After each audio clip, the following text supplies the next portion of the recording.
আসসালামু আলাইকুম viewers, this is Noman Basar। 60 days of Django প্লেলিস্টে আপনাদের স্বাগতম।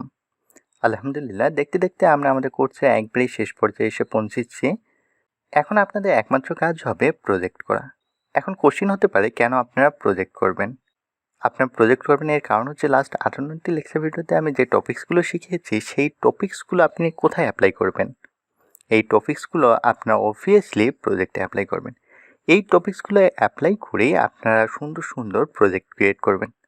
লাস্ট 58টি লেকচার ভিডিওতে আমি যে টপিকসগুলো আপনাকে শিখিয়েছি এই টপিকসগুলো আপনারা প্রপারলি শিখতে পেরেছেন কি না আপনারা বুঝতে পারবেন তখনই, যখন আপনারা প্রজেক্ট করবেন।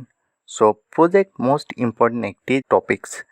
আপনারা যত বেশি প্রজেক্ট করবেন আপনারা জ্যাঙ্গোতে তত প্রফেশনাল হতে পারবেন। আজকের লেকচার ভিডিওতে আমি আপনাদের কিছু প্রজেক্ট আইডিয়া দিয়ে দেবো, আপনারা এই আইডিয়াগুলো নিয়ে প্রজেক্ট ক্রিয়েট করবেন। সো আপনাকে অবভিয়াসলি 5-7টি প্রজেক্ট ক্রিয়েট করতে হবে। আপনি যখন 5-7টি প্রজেক্ট ক্রিয়েট করবেন তখন দেখা যাবে জ্যাঙ্গো আপনার কাছে অনেক সহজ মনে হচ্ছে। তাহলে চলুন আমি প্রজেক্ট আইডিয়াগুলো শেয়ার করছি। প্রথমে আপনারা যে প্রজেক্টটি ক্রিয়েট করবেন সেটি হচ্ছে আপনার একটি রেজিস্ট্রেশন ফর্ম ক্রিয়েট করবেন। এখন কোশ্চেন হতে পারে, রেজিস্ট্রেশন ফর্ম তো খুবই সিম্পল, কেন আমরা প্রজেক্ট হিসেবে রেজিস্ট্রেশন ফর্মকে নেব? রেজিস্ট্রেশন ফর্মকে প্রজেক্ট হিসেবে নেওয়ার একটি কারণ হচ্ছে, সেটি হচ্ছে আপনার যে কোনো ওয়েবসাইট ক্রিয়েট করুন সেখানে অবভিয়াসলি রেজিস্ট্রেশন ফর্ম থাকবে। সো আপনি যদি একবার যদি খুব সুন্দর করে একটি রেজিস্ট্রেশন ফর্ম ক্রিয়েট করতে পারেন তাহলে আপনি একটি রেজিস্ট্রেশন ফর্ম একাধিক প্রজেক্টে ব্যবহার করতে পারবেন। সো রেজিস্ট্রেশন ফর্মটি কোন টাইপের করবেন? আপনার রেজিস্ট্রেশন ফর্মটি এরকম বা এর চেয়ে বেটার ক্রিয়েট করবেন। সো এর চেয়ে যাতে নর্মাল না হয় এই জিনিসটি আপনারা মাথায় রাখবেন। আমরা যেটা আমাদের কোর্সে একবারে শেষ পর্যায়ে এসে পৌঁছে গিয়েছি, সো এখন আর নন প্রফেশনাল কাজ করলে চলবে না। এখন আপনাদের অবভিয়াসলি প্রফেশনাল ওয়েতে কাজ করতে হবে। যে রেজিস্ট্রেশন ফর্মটি ক্রিয়েট করবেন সেটি যাতে অবভিয়াসলি স্ট্যান্ডার্ড মানের হয়। এখন শুধুমাত্র রেজিস্ট্রেশন ফর্ম ক্রিয়েট করলেই হবে না, রেজিস্ট্রেশন ফর্মে আপনাকে কিছু লজিক অ্যাপ্লাই করতে হবে। এখন কি লজিক অ্যাপ্লাই করবেন সেই জিনিসটি আমি আপনাদেরকে বলে দিচ্ছি। সো রেজিস্ট্রেশন ফর্মে প্রথম যে কাজটি করবেন সেটি হচ্ছে, রেজিস্ট্রেশন ফর্মে অবভিয়াসলি ইমেল নামে একটি ফিল্ড থাকবে। সেখানে যদি কোনোভাবে ভ্যালিড ইমেল দেওয়া না হয় সেক্ষেত্রে এরকম একটি মেসেজ দিবে, বা আপনার নিচে এখানে যেমন শো করছে পাসওয়ার্ড ম্যাচড, এখানে শো করবে ইনভ্যালিড ইমেল। সো এখানে আপনারা আপনাদের ক্রিয়েটিভিটি প্রকাশ করে রিকোয়ার্ড ইমেল এই ফিল্ডটি সেট করে দেবেন। তাহলে ফার্স্ট কন্ডিশন থাকবে রেজিস্ট্রেশন ফর্মের এটি। এখন রেজিস্ট্রেশন ফর্মের সেকেন্ড কি কন্ডিশন থাকবে? সেকেন্ড কন্ডিশন থাকবে, রেজিস্ট্রেশন ফর্মে যদি কোনো কারণে পাসওয়ার্ড ম্যাচ না করে, দ্যাট মিন্স আমরা জানি রেজিস্ট্রেশন ফর্মে দুটি ফিল্ড থেকে, একটি হচ্ছে পাসওয়ার্ড আর একটি হচ্ছে রিপাসওয়ার্ড। এখন এখানে ফোকাস করে দেখুন পাসওয়ার্ড ফিল্ডে যে পাসওয়ার্ড আছে এবং রিপাসওয়ার্ড ফিল্ডে কিন্তু একটি পাসওয়ার্ড কম আছে, সে কারণে এখানে আমাদের মেসেজ শো করছে পাসওয়ার্ড ডাজন্ট ম্যাচড। সো এখানেও আপনার ক্রিয়েটিভিটি প্রকাশ করবেন। এক্স্যাক্টলি যে এভাবে মেসেজ দেবে সেটি না, আপনি চাইলে আপনার ক্রিয়েটিভিটি প্রকাশ করে অন্যভাবেও মেসেজ দিতে পারেন। বাট মেইন কনসেপ্ট থাকবে যে পাসওয়ার্ড যদি ম্যাচ না করে তাহলে অবভিয়াসলি একটি মেসেজ দেবে পাসওয়ার্ড ডাজন্ট ম্যাচড এবং কোনোভাবেই রেজিস্ট্রেশন সাকসেস হবে না। এরপর যে কন্ডিশনটি অ্যাপ্লাই করবেন সেটি হচ্ছে, যদি পাসওয়ার্ড ম্যাচ করে তাহলে আমাদেরকে মেসেজ দেবে পাসওয়ার্ড ম্যাচ। তার মানে একটি কন্ডিশনেই আপনার হয়ে যাবে যে পাসওয়ার্ড যদি ম্যাচ করে তাহলে আমাদেরকে শো করবে পাসওয়ার্ড ম্যাচ, আর পাসওয়ার্ড যদি ম্যাচ না করে তাহলে আমাদেরকে শো করবে পাসওয়ার্ড ডাজন্ট ম্যাচ, রাইট? তাহলে ফার্স্ট প্রজেক্ট আপনার থাকবে রেজিস্ট্রেশন ফর্ম ক্রিয়েট করে, এবং এখানে আপনি কী কন্ডিশন অ্যাপ্লাই করবেন সেটি আমি আপনাদেরকে বলে দিয়েছি। এরপরে প্রজেক্ট থাকবে আপনাদের লগ ইন ফর্ম। সো আপনারা যেহেতু রেজিস্ট্রেশন ফর্ম ক্রিয়েট করেছেন তাহলে অবভিয়াসলি লগ ইন ফর্ম লাগবে, রাইট? সো লগ ইন ফর্মে আপনারা অথেন্টিকেশন এবং অথরাইজেশন ইউজ করবেন। সো অলরেডি আমরা অথেন্টিকেশন এবং অথরাইজেশন নিয়ে বিস্তৃত আলোচনা করেছি।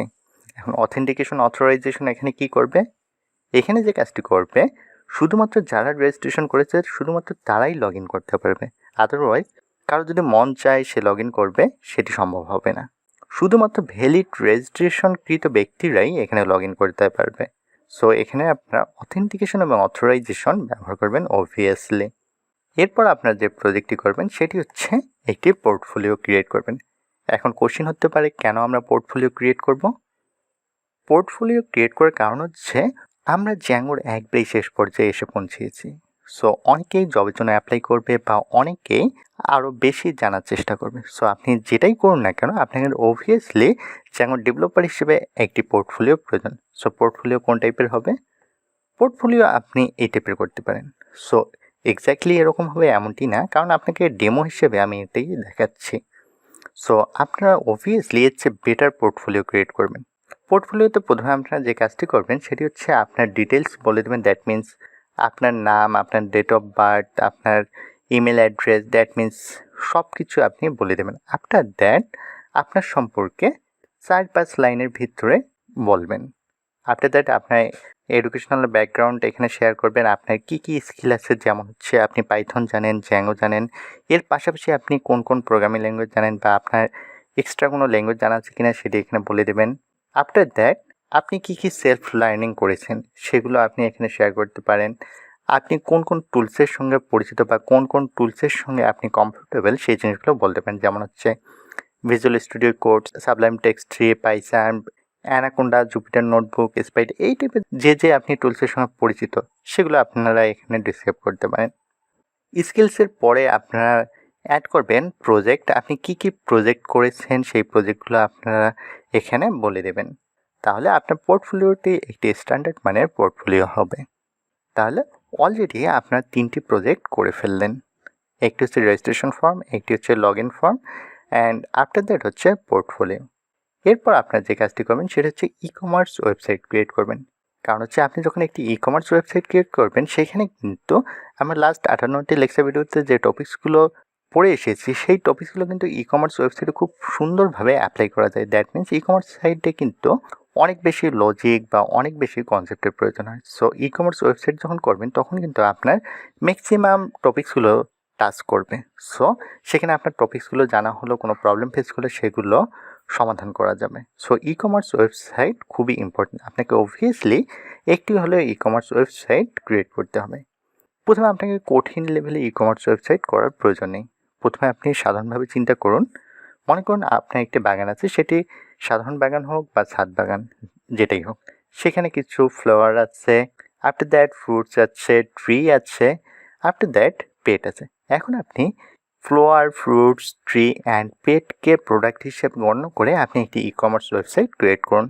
তাহলে আপনাকে গুগলে বা বাহির থেকে গিয়ে প্রোডাক্ট কালেক্ট করার প্রয়োজন হচ্ছে না। আপনি জাস্ট আপনার যা আছে সেগুলো ব্যবহার করেই একটি ই-কমার্স ওয়েবসাইট ক্রিয়েট করুন। আফটার দ্যাট আপনারা যে কাজটি করবেন সেটি হচ্ছে স্কুল ম্যানেজমেন্ট সিস্টেম বা কলেজ বা ইউনিভার্সিটি ম্যানেজমেন্ট সিস্টেম ক্রিয়েট করুন। মনে করুন আপনি যে ইউনিভার্সিটিতে পড়েন সেই ইউনিভার্সিটিতে অবভিয়াসলি একটি ওয়েবসাইট আছে। আপনি ট্রাই করুন ওই ওয়েবসাইটটি দেখে ওই ওয়েবসাইটের চেয়ে বেটার ওয়েবসাইট ক্রিয়েট করা যায় কি না সেটি আপনি ট্রাই করুন। এতে হবে কি, আপনি আপনার স্কিল বা আপনার পজিশন খুব সহজেই বুঝতে পারবেন।